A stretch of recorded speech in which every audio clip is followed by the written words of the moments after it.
இல்ல வர்றவங்க எல்லாம் ஒயின் ஷாப்லயே வந்து கை வச்சேன்னு அர்த்தம்.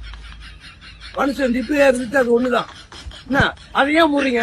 எவ்வளவு கொலைங்க நடக்குது, எவ்வளவு கொள்ளை அடிக்கிறாங்க, எவ்வளவு திருட்டு நடக்குது, எவ்வளவு விசாரம் பண்றாங்க, எவ்வளவு பண்றாங்க. கஞ்ச கத்துறாங்க, அது கத்துறாங்க. அதெல்லாம் பார்க்காம ஒயின் ஷாப்ல கை வைக்கிறீங்க நீங்க. தப்பு இல்ல அது. அதுதான் அவ்வளவு காசு டிக்கெட் குடிச்சு போறான். எதுக்கு உங்களுக்கு ஒயின் ஷாப்? ஒயின் ஷாப் என்ன பண்ணிட்டு அதை நீங்க சம்பாதிக்கவில்லையா? எடுக்கவில்லையா காசை? தப்புதான் அது. 10 ரூபா உங்களுக்கு கம்மியா கொடுத்தா ஜாஸ்தியா கொடுத்தா தேவையில்ல விஷயம். ஒயின் ஷாப்பே மூடுறீங்க. வானாப்பட்டி 10 வருஷமா போயிட்டு தான் இருந்தது. நான் என்ன சொன்னா 10 ரூபா நீங்க கம்மி பண்றீங்களா ஜாஸ்தி பண்ண 2வது விஷயம். ஏன் ஒயின் ஷாப் மேல கை வைக்கிறீங்க? படிக்கிற பிள்ளைங்க ஸ்கூல் பக்கத்துல ஸ்கூல் இந்த அங்க இருக்கு. என்ன ஏன் படிக்கிற பசங்க நீங்க டீச்சர் கிட்டயும் அவங்க இவர்கிட்டயும் சொல்லி கண்ட்ரோல் பண்ண வேண்டியதானே? அவங்க ஏன் ஒயின் ஷாப் போறாங்க? படிக்கிற பசங்க சொல்லுங்க.